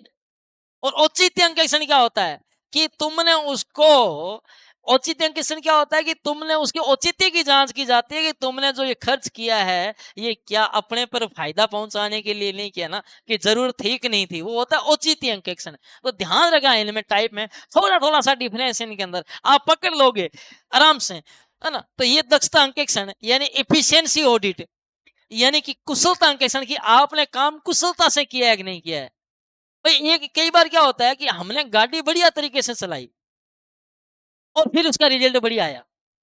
तो देखो गाड़ी बढ़िया तरीके से चलाना कुशलता है, रिजल्ट बढ़िया आना निष्पादन है। गाड़ी तुमने घटिया चलाई, इसका मतलब आपने काम कुशलता से नहीं किया, काम अच्छे तरीके से नहीं किया, समझ गए। तो काम अच्छे तरीके से करना इफिशियंसी है, काम का सार रिजल्ट बढ़िया आया है वो परफॉर्मेंस है, समझ गए। यानी कि आपने जो निष्पादन तो परफॉर्मेंस की बात कर ली, तो इफिशियंसी को जो है इसको ये देखो निवेश लिख रखा है ना, यानी कि इसकी गुणवत्ता का मापदंड किसे मान लिया जाता है, किसे भाई, रिटर्न ऑन इन्वेस्टमेंट को ही मान लिया जाता है। कि अगर विनियोग किया तुमने, अगर उस पर रुपए बढ़िया मिल गए, लाभ कमा लिया, इस अगर तुमने लाभ कमा लिया, आपको पता है क्रिकेट का मैच होता है वो क्या है, अगर टीम जीत जाती है ना तो किसी बैट्समैन ने रन बनाए कि नहीं बनाए उस बातों को छोड़ दिया जाता है कि टीम जीत गई मतलब सब कुछ है। सही है। अगर टीम हारती है ना, तब भाई फलां बैट्समैन ने रन नहीं बनाया और उसको बैटिंग सही नहीं की है ना, तो भाई कुशलता अंकेक्षण क्या है कि अगर बढ़िया रिटर्न मिल रहा है, कंपनी लाभ कमा रही है, इसका मतलब काम बढ़िया चल रहा है, प्रबंधक जो है कुशलता से काम कर रहे हैं, समझ गए? और अगर रिटर्न ऑन इन्वेस्टमेंट सही नहीं है, तो फिर प्रबंधक कुशलता से भले ही काम करो, उनको माना जाएगा कि कुशलता से नहीं कर रहे हैं। प्रबंध लेखांकन की विशेषता है तो ये विषयोन्मुखी राइट है, प्रबंध को सूचना प्रदान, निर्णय में सहायता, 1000 बार पढ़ चुके हैं, उपयुक्त सभी राइट हो जाएगा। संपूर्ण चालू संपत्तियों का योग क्या कहलाता है? सीधी सी बात है, संपूर्ण की बात करें, चालू संपत्तियां सकल कार्यशील पूंजी, और शुद्ध कार्यशील पूंजी क्या होती है? सीए माइनस सीएल, यानी चालू संपत्तियों में से चालू दायित्व घटाएंगे तो भाई आपके जो क्या आ जाएगा? शुद्ध कार्यशील पूंजी आ जाएगा। और टोटल करंट एसेट्स की बात हो तो भाई सकल कार्यशील पूंजी आपके जो है हो जाएगा। लास्ट टाइम जो है आरपीसी ने प्रश्न भी पूछा था, कई विद्यार्थी यहाँ गोल हो गए थे। यदि किसी कंपनी के परिचालन वे 36,000 हो, परिचालन चक्र अवधि 91 दिन है, 1 वर्ष 364 दिन है, कार्यशील पूंजी ज्ञात करनी है, तो पहले तो आप क्या कर लो, परिचालन चक्र अवधि दे रखी है तो परिचालन चक्रों की संख्या ज्ञात कर लो, 364 में 91 का भाग दे दो, तो ये आपके जो है 4 आ जाएंगे, ये परिचालन चक्रों की संख्या आ गई। फिर ऑपरेटिंग एक्सपेंसेस कितने हैं? 36,000 है, इसमें 4 का भाग दे दो आपके ऑपरेटिंग साइकिल पीरियड का, तो ये आपके जो है 9,000 आ जाएगा, तो 9,000 रुपए आंसर आ जाएगा, ऑप्शन बी हो जाएगा।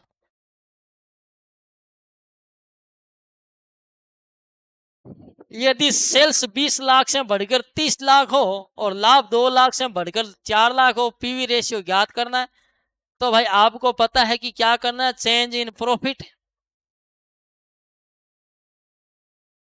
बटा change in sales into 100। Profit में चेंज कितना हुआ है? 2 लाख। सेल्स में चेंज कितना हुआ है? 10 लाख इंटू 100, तो काट दो, 5 जीरो है ना, 3 2 5, 2 का 5, 100 में जाएगा 20%, 20% ऑप्शन सी राइट हो जाएगा, यानी कि पीवी रेशियो क्या आ गया भाई? 20% आ गया। नेक्स्ट क्वेश्चन है, कोष प्रभाव विश्लेषण से क्या जानने में मदद मिलती है फंड फ्लो से? तो आपको पता है कोषों के स्रोत हैं, उपभोग के बारे में पता चलता है, सोर्सेज, स्रोत की प्राप्ति कहां से हुआ, और कार्य में समाप्ति यानी कहां उसको यूज किया गया, बजट निर्माण में उपयुक्त सभी राइट हो जाएगा। फंड फ्लो की बात की जा रही है, और फंड फ्लो बनाना आपको पता है वर्तमान में कोई अनिवार्यता इसकी फंड फ्लो की नहीं होती है। फंड फ्लो में आपको पता है कब होता है फंड फ्लो, मैंने आपको बताया था, क्या बताया था कि खुद की खुद के साथ सेटिंग नहीं होती है, सेटिंग के लिए दूसरों के साथ, यानी कि सीए से सीए आपके जो है फंड फ्लो नहीं होगा, सीए का एनसीए के साथ फंड फ्लो हो जाएगा। सीमांत लागत समीकरण है, यानी कि सीमांत लागत की बात करें मार्जिनल कॉस्टिंग की, और आपको मैंने बताया कि सीमांत लागत ही क्या होती है, इसका संबंध किससे होता है? परिवर्तनशील लागत से होता है, वेरिएबल कॉस्ट से होता है। तो बताओ भाई, सेल्स में से सीमांत लागत समीकरण क्या है? तो आपको पता है सेल्स में से क्या घटा दो? वी घटा दो, है ना, सेल्स में से वी घटा दोगे तो सी आ जाएगा, समझ गए? और सी में से क्या घटा दो? एफ घटा दोगे तो आपके सामने पी आ जाएगा। तो बताओ, सीमांत लागत समीकरण की बात कर रहा है, अब आप देख लो कौन सा सही संबंध कर रहा है। देखो, एस में से वी घटा के एफ प्लस पी करोगे तो बराबर आएगा, एस में से वी घटाओगे सी आएगा, और एफ और पी को जोड़ दोगे तो भी सी आएगा, ये बात तो राइट है। एस प्लस वी और बराबर F plus P, F minus P, इसका कोई लेना देना नहीं है। एस में से वी घटाओ और एफ में से पी घटाओगे तो कोई बराबर नहीं आएगा, एस प्लस इसका, यानी ऑप्शन ए ही राइट हो जाएगा, यानी कि जो 287 नंबर क्वेश्चन है इसका आंसर क्या हो जाएगा? ऑप्शन ए राइट हो जाएगा, क्योंकि सेल्स में से वेरिएबल कॉस्ट घटाओगे तो कंट्रीब्यूशन आएगा, चाहे फिक्स्ड कॉस्ट में प्रॉफिट जोड़ दो तो भी कंट्रीब्यूशन आएगा। अगर आपको यकीन ना हो तो हम चेक कर सकते हैं इसका समझ सीमांत लागत का पर, जैसे कि या मैंने कहा सेल्स 100 रुपए है, ये सेल्स है, ये वेरिएबल कॉस्ट मैंने आपको दे रखी है, माइनस कर दो 60 रुपए। ये आपका जो है कॉन्ट्रीब्यूशन कितना है भाई, 40 रुपए। ठीक है, और मैंने यहाँ पर आपको जो है फिक्स कॉस्ट दे रखी है, वो दे रखी है 20 रुपए। तो बताओ आपका जो है प्रॉफिट कितना आया, 20 रुपए आया। अब मैंने कहा कि सी किसके, देखो एस में से वी घटाओगे तो 100 - 60 बराबर कितना आया, 40, यानी एस माइनस वी बराबर सी आ गया। इधर मैं बात करता हूं एफ प्लस पी की, एफ प्लस पी कितना आएगा, एफ कितना है 20 और पी कितना है 20। तो बताओ 20 + 20 कितना आएगा, 40 हुआ कि नहीं हुआ। तो दोनों साइड्स देख लो, तो ये और ये, इन दोनों का एस में से वी घटाओगे तो भी सी आएगा, एफ में पी जोड़ोगे तो भी सी आएगा, जो कि बराबर होगा। प्रति इकाई मूल्य में वृद्धि का बीपी बिंदु पर क्या प्रभाव पड़ेगा यदि अन्य बातें समान रहती है। तो देखो अगर प्रति इकाई मूल्य में वृद्धि हो जाए, बीपी पॉइंट का मतलब क्या है कि जहां पर क्या हो, ना लाभ हो ना हानि हो, ना लाभ ना हानि, नो प्रॉफिट नो लॉस हो। ठीक है, तो भाई जहां पर अगर आप इकाई मूल्य में वृद्धि कर दोगे तो सीधी सी बात है आपको अब इकाइयां कम बेचनी पड़ेगी, नो प्रॉफिट नो लॉस के लिए। तो भाई आपका इससे क्या होगा, सम विच्छेद बिंदु क्या हो जाएगा, बढ़ेगा नहीं, समान ही रहेगा, घट जाएगा। सम विच्छेद बिंदु क्या हो जाएगा, घट जाएगा। क्यों भाई, यानी कि अब आपको क्या है, जो सेलिंग प्राइस थी वो बढ़ गई, भाई आपने सेलिंग प्राइस बढ़ा दी। जैसे अगर मैं बात करूं,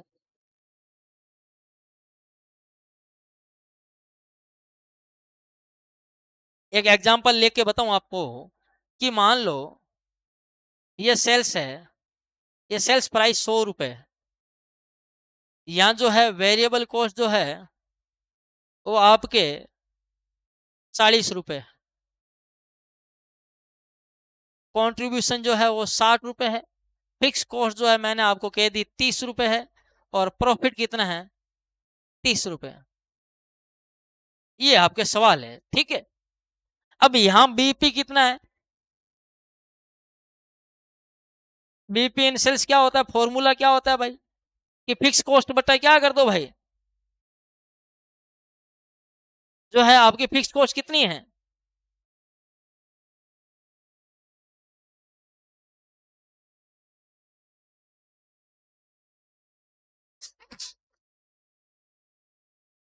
फिक्स कॉस्ट बट्टा जो आपका पीवी रेशियो है। फिक्स कॉस्ट कितनी है भाई, 30 रुपए। पीवी रेशियो कितना है, पीवी रेशियो याद कर लेते हैं, कॉन्ट्रीब्यूशन बटा सेल्स, 60/100 इंटू 100 करोगे आप तो 60%, यानी कि पीवी रेशियो 60% है, 60% ऊपर लाओगे 100 आ जाएगा। तो भाई ये कितना हो गया, 30×60 यानी कि 50। समझ गए। तो बीपी इन सेल्स कितनी है, 50 रुपए बीपी इन सेल्स है, जहां पर आपको क्या है, नो प्रॉफिट नो लॉस है। जैसे 50 रुपए सेल्स है, वेरिएबल कॉस्ट आधी हो जाएगी 20 हो जाएगी, कंट्रीब्यूशन 30 आएगा, फिक्स फिक्स रहेगी, यानी कि ये आपके आ गया 0। ये क्या है, बीपी सेल्स है, जो हमने ज्ञात कर ली है फॉर्मूले से। ये हमने बात की पहले, अपना पीवी रेशियो ज्ञात किया, कंट्रीब्यूशन बटा सेल्स इंटू 100 करके, फिर हमने जो है बीपी इन सेल्स फॉर्मूला यूज किया, फिक्स कॉस्ट बटा पीवी रेशियो, यानी बीपी इन सेल्स का फॉर्मूला आपको पता है, फिक्स कॉस्ट बटा पीवी रेशियो गुणा ये 100 60% था इसलिए ऊपर आ गया 100 सामने, ये 50 है। तो आपको कह रहा है कि बाकी सब कुछ सही रहता है, सम विच्छेद बिंदु पर क्या पर इकाई मूल्य में वृद्धि, यानी बाकी किसी पर कोई फर्क नहीं पड़ रहा, लेकिन प्रति इकाई मूल्य में वृद्धि होगी। अब इसको मैं अगर 70 रुपए कर दूं, यहाँ 20, यहाँ 30, यानी कि मैंने ये सब कुछ सेम रह रहा है। यहाँ कितना आया 50, यहाँ 30, यहाँ तुमको क्या हो रहा है 20 का प्रॉफिट हो रहा है। यानी कि मैं कह रहा हूं अगर मैं इसको 70 रुपए कर दिया, एक इकाई का मूल्य 70 रुपए कर दिया, प्रति इकाई मूल्य में वृद्धि कर दी, तो अब बताओ बाकी सब बातें सेम है, तो बीपी पॉइंट क्या होगा आपका, घट जाएगा। सम विच्छेद बिंदु क्या हो जाएगा, घट जाएगा। क्या हो जाएगा भाई, जो है घट जाएगा, आपका जो ब्रेक इवन पॉइंट है वो कम हो जाएगा। क्योंकि अब आपको जो है ब्रेक इवन पॉइंट क्या होता है कि जहां पर अपन इन लागत को, फिक्स्ड कॉस्ट को क्या कर सके, कवर कर सके, क्या कर सके भाई, इसको कवर कर सके। अब अगर 70 रुपए अपने कर ली, अगर एक इकाई को 70 में बेचा जा रहा है तो भाई बहुत जल्दी कवर हो जाएगी, यानी कि बीपी क्या हो जाएगा, घट जाएगा आपके। संचालन लाभ की गणना हेतु लाभ में पुनः जोड़ा जाता है। तो आपको पता है कि नेट प्रॉफिट में क्या जोड़ा जाता है, सभी नॉन ऑपरेटिंग एक्सपेंसेस को जोड़ा जाता है, आय को घटाया जाता है। ऑप्शन ए राइट हो जाएगा। वैसे पहले बता ही दिया मैंने कि नेट प्रॉफिट में क्या जोड़ दो, प्लस कर दो नॉन ऑपरेटिंग एक्सपेंसेस, माइनस कर दो non operating income, income income आई। लो भाई, लेखांकन प्रमाप 3 यानी अकाउंटिंग स्टैंडर्ड 3 के अनुसार रोकड़ प्रवाह को कितनी क्रियाओं बांटा गया है, तो 3 क्रियाओं आपको पता है कौन कौन सी भाई, ऑपरेटिंग है, इन्वेस्टिंग है और फाइनेंसिंग है। निम्न में से रोकड़ प्रवाह का सोर्सेज नहीं है, अंश जारी करोगे तो रुपए आएंगे, इनफ्लो है, देनदारों में कमी, अगर देनदार कम हो गए इसका मतलब सीधी सी बात है आपकी क्या हुई है, संपत्तियों में कमी हुई है। देनदार मान लो पहले 50,000 के डेटर्स थे, अब देनदार 40,000 के बचे हैं, इसका मतलब आपने रुपए चुकाए हैं। तो यही तो हो गया, देनदार कौन है, जिनसे आप रुपए मांगते हैं, जिनसे आप रुपए मांगते हैं। अब देनदार, अगर देनदारों में क्या हो रही है, कमी हो रही है, तो भाई सीधी सी बात है आपके रुपए आ रहे हैं, यानी कि इनफ्लो हो रहा है। भाई पहले देनदार 50 के थे, यानी ये डेटर्स 50 के थे, अब डेटर्स मैंने कहा कि 40 के बचे हैं, इसका मतलब डेटर्स कम क्यों हो गए, देनदार कम क्यों हो गए, क्योंकि उन्होंने रुपए चुका दिए। जैसे जैसे रुपए चुकाएंगे, सब देनदारों ने रुपए चुका दिए आपको, तो देनदार जीरो हो जाएंगे, सारा केस में कन्वर्ट हो जाएगा। सीधी सी बात है, अगर देनदार कम हो गए यानी केस में कन्वर्ट हो गया, तो केस क्या हो गया, इनफ्लो हो गया। लेनदारों में वृद्धि यानी क्रेडिटर्स बढ़ गए, जिन जो रुपए जो आपसे लेनदार है मांगते हैं, यानी क्रेडिटर्स बढ़ने का मतलब है कि पहले मांग तुड़े 10 के थे, अब मांग तुड़े 20 के हो गए, लेनदार बढ़ी, इसका मतलब उनसे हमने 10,000 रुपए और ले लिया था जोड़ी करके, यार जरूरत है 10,000 दो, तो फिर लेनदार तो बढ़ेंगे, यानी इनफ्लो हो गया। तो आपको क्या है, रोकड़ प्रवाह का सोर्सेज है, तो ये तो सारे सोर्सेज है, तो ऑप्शन क्या हो जाएगा, डी राइट हो जाएगा। आगे देखो,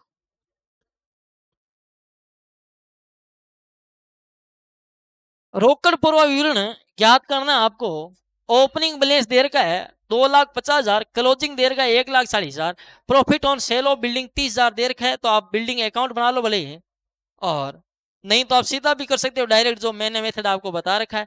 तो आपको पता है बिल्डिंग अकाउंट एसेट्स का डेबिट बैलेंस होता है, तो टू बैलेंस बीडी कर दो भाई, एसेट्स है संपत्ति का डेबिट शेष होता है, बैलेंस का ओपनिंग दे रखा है 2,50,000 कर दो, और closing balance by balance CD कर दो इधर, कितना भाई सीडी कितना दे रखा है, 1,40,000 दे रखा है, और प्रॉफिट इधर देख लो भाई, टू पी एंड एल कर लो भाई, कितना दे रखा है, profit on sale of building 30,000 दे रखा है, इधर का योग कितना आएगा, 2,80,000 आएगा, इधर का योग भी 2,80,000 आना चाहिए, डिफरेंस कितने का आ रहा है, 1,40,000। इसका मतलब तुमने क्या कर लिया भाई, कैश यानी रुपए मिल गए 1,40,000, यानी कि 1,40,000 रुपए रोकड़ जो है कैश इनफ्लो है आपका, जिसमें से 1,10,000 रुपए तो संपत्ति बेची है।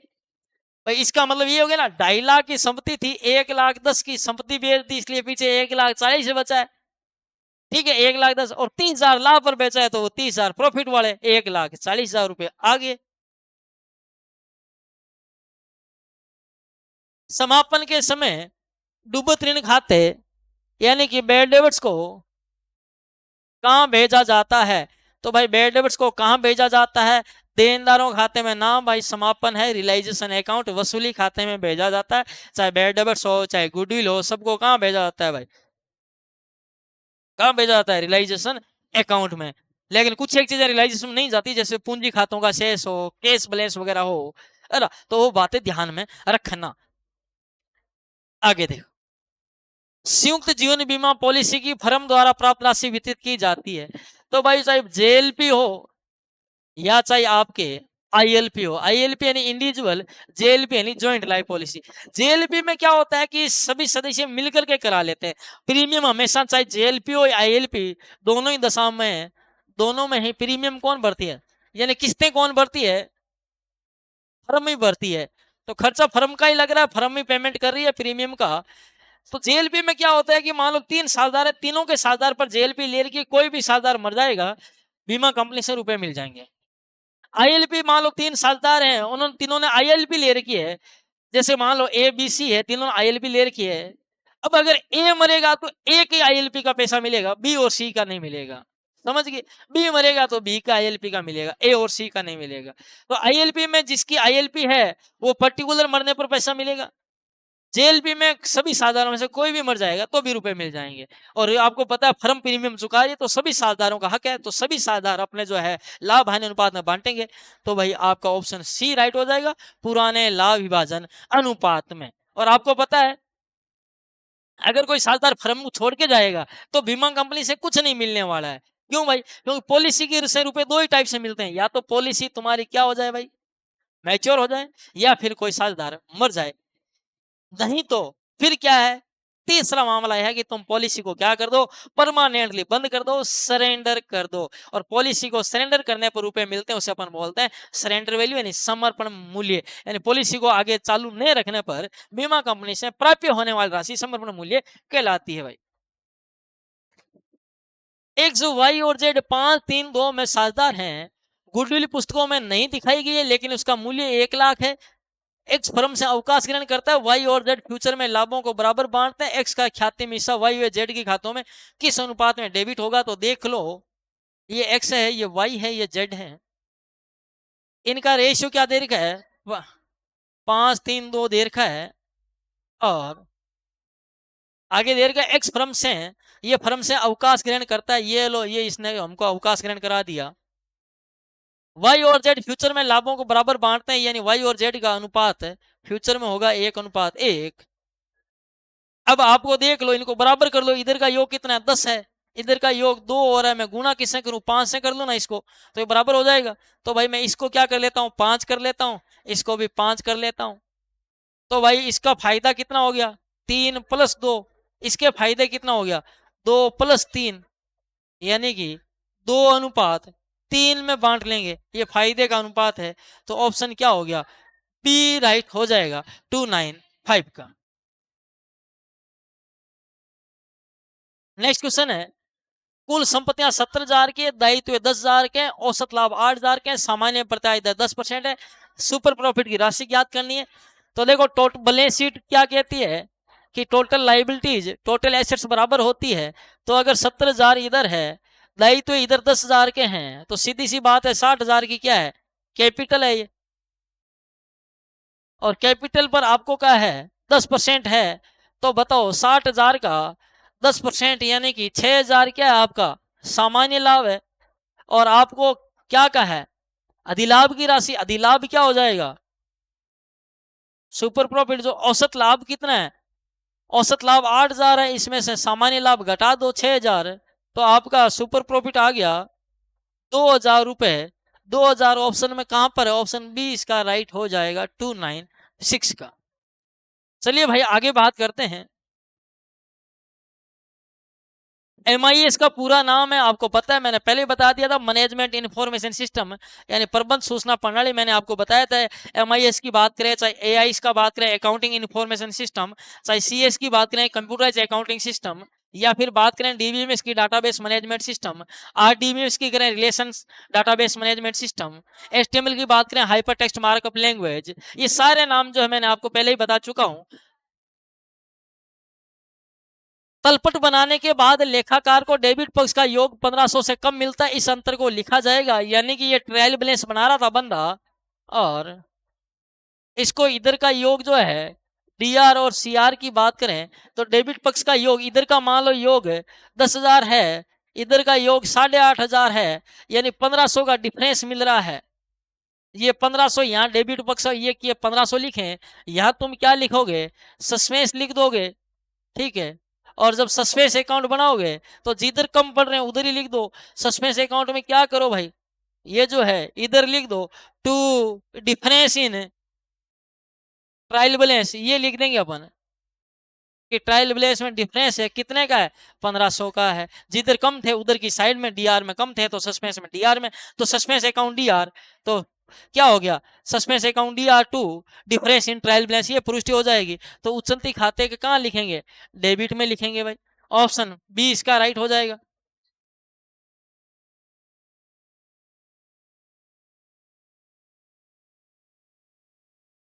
एक नई क्रय की मशीन, एक नई क्रय की मशीन को स्थापित करने के खर्चे को मशीन खाते में लिखा गया है। तो भाई आपको पता है इंस्टॉल का खर्चा मशीनरी में लिखना है, तो ये क्या है, ये त्रुटि है ही नहीं, बात सही है बिल्कुल। मशीन को जो है, आप मशीन पे इंस्टॉलेशन के खर्चे हैं, स्टैब्लिशमेंट के खर्चे हैं, वो मशीनरी अकाउंट में डेबिट करने भाई। चाहे आपके मशीन लगाने का जो भी खर्चा हो, लाने का खर्चा हुआ हो, वो सब मशीनरी की लागत में जुड़ेगा। आगे बात करते हैं। ये लो बहुत सिंपल सा सवाल। देनदार 20,000 के, पीबीडी के लिए आयोजन 2,000 का है, देनदार पर बट्टे के लिए पीडीडी यानी provision for discount on debtors, ये है पीबीडी, और 5% का आयोजन है। चिट्ठे में देनदारों की राशि दर्शानी है, तो 20,000 में से क्या कर दो भाई, ये लेस कर दो 2,000, पीछे बच गया 18,000। 18,000 का 5% कितना होता है, ये होता है 18,000 का 5%, 18×5 = 90, यानी 900 रुपये घटा दो। 18,000 में से 900 घटा दोगे तो पीछे बचेंगे 17,100 रुपये। तो 17,100 रुपये बैलेंस शीट में दिखा दो, देनदारों की राशि 17,100 रुपये, ऑप्शन सी भाई। नेक्स्ट क्वेश्चन है, अज्ञात दायित्व के लिए क्या बनाया जाता है, बताओ भाई। आपको पता है अज्ञात दायित्व के लिए सामान्य संचय बनाया जाता है, और ज्ञात दायित्व के लिए क्या बनाया जाता है, ज्ञात दायित्व के लिए प्रावधान बनाया जाता है। समझ गए। तो विद्यार्थियों ये जो क्वेश्चन है आपके मॉडल पेपर जो है 7 है, उसके जो है मैंने कंप्लीट ये क्वेश्चन ले लिए हैं, यानी 6 और 7 मॉडल पेपर जो है उसके आपके क्वेश्चन क्या हो गए भाई, कंप्लीट हो गए।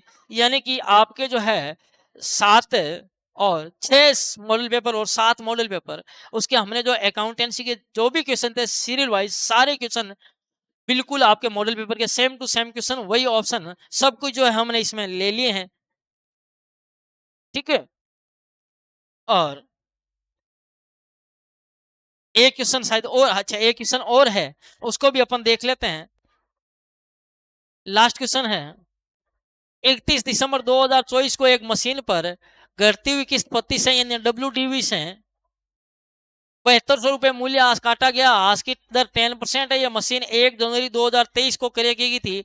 मशीन की मूल लागत होगी, तो भाई मशीन को आपको कह रखा है 31, तो साल 2 की बात हो रही है, एक तो जनवरी 2023 और एक जनवरी 2024, यानी 2 साल की बात हो रही है। 31 दिसंबर को उसकी मशीन पर मूल्य हास, यानी कि इस दिन मशीन का मूल्य कितना था, 7200 का हास काटा है। इसका मतलब 10% लगाया आपने, सीधी सी बात है 72,000 की मशीन होगी भाई। यानी स्टार्टिंग में मशीन कितनी थी, 72,000 रुपए की। और फिर क्या है, 1 जनवरी 2023 को मशीन पूछी है, 24 को 72 की थी। और यानी कि यहां पर आपने क्या किया है, नहीं तो तुम इसको यूं भी कर सकते हो, देखो ये तो मैं आपको बता रहा हूँ एकदम सीधा शॉर्टकट, नहीं तो तुम चाहो तो इसको फॉर्मूला यूज कर भी कर सकते हो कि x% मान लो 7200 हाथ काटा गया है कितने का, जैसे मैं यहां मानू कि x का 10% जो है वो 7200 है। ठीक है, तो मैं क्या करूंगा, 0 से 0 काट दूंगा, x/10 बराबर 7200 करूंगा, तो x बराबर क्या आ जाएगा, वजर गुना हो जाएगा 72,000। यानी मैं ये क्या कहूंगा कि शुरू में मशीन कितने की थी, 72,000 की थी, 1 जनवरी 2024 के। अब 1 जनवरी 2023 की बात करें, तो यहाँ एंड में मशीन 72,000 की है, यहाँ एंड में मशीन 72,000 की, इनका मतलब स्टार्टिंग में ज्यादा की थी, उस पर 10%। यानी कि अगर मैं कहूँ एक्स का जो रुपए मुझे पता नहीं है, एक्स का 10% निकालू मैं, जो भी आएगा उसको मैं घटा दूं, यानी एक्स का 10% है उसको मैं घटा दूं, माइनस कर दूं, जो एक्स का 10% आएगा वो मेरे क्या आएगा, 72,000 आएगा। समझ गए। या फिर मैं ये कह सकता हूँ कि 72,000 जो है ये 90% के बराबर है, क्योंकि मुझे पता है 10% मूल्यह्रास काटा गया। मैं यूं भी कर सकता हूँ कि ये जो 72,000 है वो किसके बराबर है, 90% के बराबर है। इंटू 100 कर दूंगा मैं, तो भाई जीरो से जीरो कट गई, 9 × 72 यानी कि ये 80,000। यानी मैं कह सकता हूँ कि मशीन स्टार्टिंग में कितने की थी, 80,000 की थी। समझ गए, क्योंकि 10% ह्रास काटा गया, 90% के बराबर है।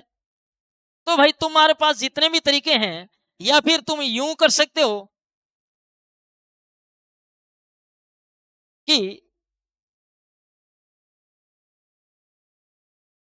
हमें पता है कि ये मशीन जो है,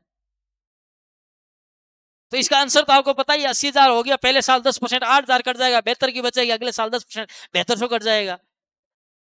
या फिर तुम ये कर सकते हो कि आपको पता है कि ये मशीन पर लास्ट वर्ष का 7200 रुपये मूल्य काटा गया है, स्टार्टिंग में 72,000 की थी, 72,000 में 7200 माइनस कर दो तो कितना बचता है,